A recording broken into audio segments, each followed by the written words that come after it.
है कि आप प्रायः हमारे आंतरिक रूपांतरण की बात करते हैं। अगर हम वही हैं जो हमको होना है, तो क्या रूपांतरण करना है और क्या रूपांतरित होगा? जब आप आंतरिक रूपांतरण की बात करते हैं तो जो मन है, जो माइंड है, उसको ऐसे देखता है जैसे कि कुछ है जिसको बदलना है और उसके सामने एक लक्ष्य पैदा हो जाता है। तो ये रूपांतरण क्या एक घटना नहीं है, एक हैपनिंग नहीं है? इसको कृपया स्पष्ट करें। बेशक वो हैपनिंग ही है, हम वही हैं जो हमको होना है, ये भी बिल्कुल सत्य है। फिर ट्रांसफॉर्मेशन क्या होता है? ट्रांसफॉर्मेशन हमारी दृष्टि का ही होता है। हमारी जो दृष्टि अभी ये देख रही थी कि हम वो नहीं हैं जो हम हैं और हमको कुछ होना है, जो उस दौड़ में लगी थी, वही दृष्टि अचानक मुड़ती है, रूपांतरित होती है और वो देख लेती है कि हम वही हैं जो हमको होना है। हम परिपूर्ण हैं अपने भीतर, हम अपने भीतर पूरी तरह उसी अवस्था में हैं जिसके बारे में हम रूपांतरण की बात कर रहे थे। तो ये केवल दृष्टि का रूपांतरण है। रूपांतरण आंतरिक अवस्था का कुछ भी नहीं है। यानी कि अगर कोई व्यक्ति सोचे कि वो अपने भीतर बुद्धत्व को उपलब्ध होगा, तो वो हमेशा से है।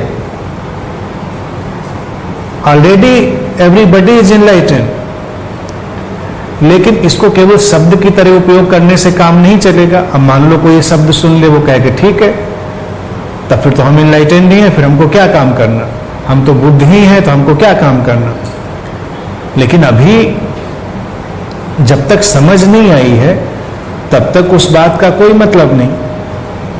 तो साधना की प्रक्रियाएं, ध्यान की प्रक्रियाएं, वो सारी प्रक्रियाएं और जो ये संवाद है, सत्संग है, समझने की कोशिश है, उन सबका जो सार है वो हमारी दृष्टि को रूपांतरित करने का है। तो अगर आंतरिक रूपांतरण की बात करें, इनर ट्रांसफॉर्मेशन की बात करें, तो वो एक शाब्दिक प्रयोग है, इनर ट्रांसफॉर्मेशन।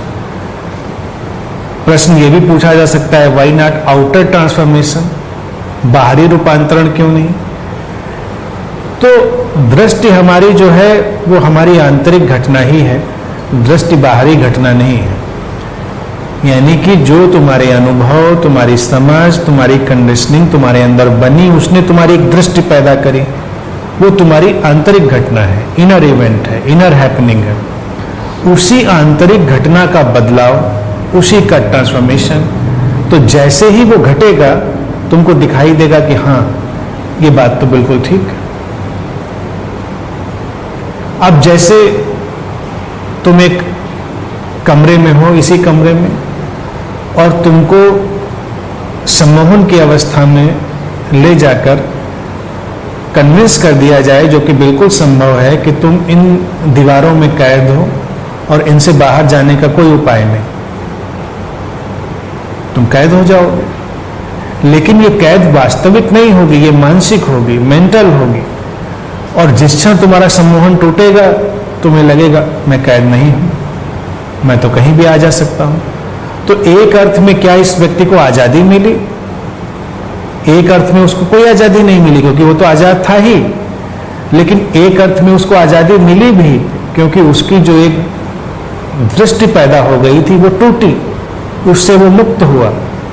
तो सारा का सारा इनर ट्रांसफॉर्मेशन उन खास दृष्टियों का बदल जाना है जिन्होंने हमको बांधा है, जिन्होंने हमको सीमाओं में कैद किया है। जैसे जैसे समझ विकसित होगी, वैसे वैसे व्यक्ति अपने स्वभाव के नजदीक आएगा और वो देखेगा कि सचमुच में ऐसा ही है। अब तुम अगर तमाम धर्मों की प्रक्रियाओं की तरफ निगाह डालो, तो कितनी भी बातें करते हो, वो ट्रांसफॉर्मेशन की बात नहीं करते, क्योंकि उनका जो इंटरेस्ट है वो सीमाएं खींचने में, बाउंड्रीज खींचने में है।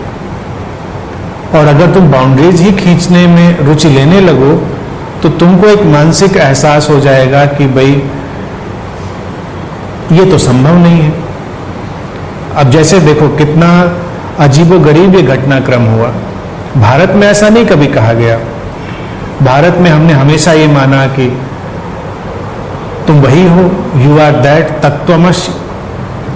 भारत की तो घोषणा यही रही कि you are that, I am that, सब वही चेतना है, अंतर कोई नहीं, बस बात को समझ लेना है। तो घटनाएं घटती रहती हैं, क्षण प्रतिक्षण समझ किसी के ऊपर उतरती है और वो जागता रहता है, वो उस अवस्था को उपलब्ध होता रहता है। लेकिन और संगठित धर्मों ने जो अभी समझ को नहीं समझ पाए, उन्होंने कहा कि अगर कहीं कोई गुरु है, पैगंबर है, कोई मसीहा है, कोई जो एक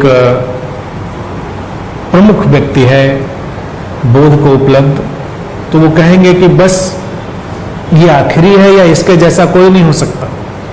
और अगर तुम उसके जैसे होने की बात करो तो ये अपराध भी हो जाएगा। कि धार्मिक रूप से बड़ी ही उनके लिए खतरनाक बात होगी कि तुम ऐसी बात करो कि मैं वही हूं। अब अगर तुम खुद सोचो तुम वही नहीं हो सकते हो तो सारी कवायद का फर्क ही क्या है, अंतर क्या है, इसका औचित्य क्या है, इसका कोई मीनिंगफुलनेस नहीं है। अगर हम कैद में ही रहने के लिए अभिशप्त हैं और हम सीमाओं में ही जीने के लिए अभिशप्त हैं तो फिर किस चीज का ध्यान, किस चीज की साधना, क्योंकि हम तो कभी उस मुकाम तक पहुंचेंगे ही नहीं। भारत ने ऐसा कभी नहीं कहा। भारत में तो घोषणा ही हमेशा रही अहम ब्रह्मास्मि, मैं ब्रह्म हूं। हर कोई ब्रह्म है। मैं ब्रह्म हूं का मतलब, अहम ब्रह्मास्मि का मतलब यह नहीं था कि मैं हूं तुम नहीं हो। अहम ब्रह्मास्मि का मतलब हर कोई है, मैं भी हूं। इसको बस जानना है केवल दृष्टि का ट्रांसफॉर्म होना, कि व्यक्ति अभी अपने भय और अपनी सोच के चलते एक कैद में घिर गया, उसको तोड़ देना है। तो हर कोई वैसा ही हो सकता है, यही आजादी है। अब तुम अगर किसी बुद्ध के पास, किसी गुरु के पास हो और तुमको ये एहसास ही ना हो कि तुम उसके जैसे हो सकते हो, तो फिर सारी बात खत्म हो गई। तुम उसके पास हो और तुमको यही एहसास हो कि तुम तो वही हो, तब ट्रांसफॉर्मेशन है, तब दृष्टि का रूपांतरण है। और यही मुक्ति है कि तुम वैसे हो सकते हो, क्योंकि ये घोषणा भारत ने हमेशा करी, सारे गुरुओं ने, सारे जागे हुए लोगों ने करी कि संभव है। तो इनर ट्रांसफॉर्मेशन केवल दृष्टियों का रूपांतरण है और उसके लिए हमें संगठित धर्मों की व्यवस्थाओं, उनके विचारों, उनके षड्यंत्रों, इन सबके प्रति बहुत जागरूक होकर एक विद्रोह भी करना होता है। जैसे मैं हमेशा एक बात कहता रहा हूं, वो संगठित धर्मों के बिल्कुल और व्यक्ति की सामान्य जीवन शैली के भी बहुत ही विरोध में जाती। मैं कहता हूं कभी प्रार्थना मत करो। क्यों? किससे करोगे प्रार्थना? अगर तुम ही अस्तित्व का एक हिस्सा हो तो तुम जिससे प्रार्थना करने जाओगे उसको तुम अपने से अलग कर दोगे, और जिसको अपने से अलग कर दोगे तो उससे प्रार्थना कैसी? अगर मान लो कोई परमात्मा है और मैं उससे अलग हूं तो परिपूर्ण नहीं रह गया,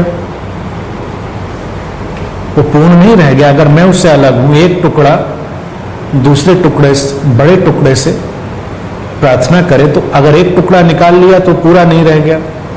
और अगर मैं भी उसमें शामिल हूं, यानी कि जो भारत की घोषणा है अहम ब्रह्मास्मि, मैं भी ब्रह्म हूं, समग्रता का हिस्सा हूं, तो मैं किससे प्रार्थना करूं?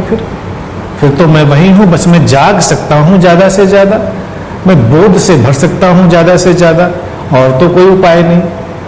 तो अब प्रार्थना जैसी चीज जो बड़ी खूबसूरत है, उसको भी व्यक्ति ने अपने बंधन के लिए आविष्कार कर लिया, क्योंकि हमने तोड़ दिया, चीजों को टुकड़ों में तोड़ दिया। तो प्रार्थना का मेरा अभिप्राय है कि ज्यादा से ज्यादा सचेतन और संवेदनशील हो जाना और अपने इस विस्तार को अनुभव कर लेना। और फिर तुम्हारे ही अंदर वो इंसाइट्स आएंगे, तुम्हारे ही अंदर वो बदलाव की अंतर्दृष्टियां आएंगी और सब कुछ वैसा ही होगा जैसा होना चाहिए,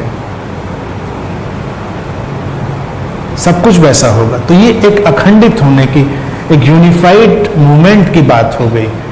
तो कोई भी ऐसी चीज जो हमको हमारे स्वभाव से तोड़ती है उसमें नहीं जाना है।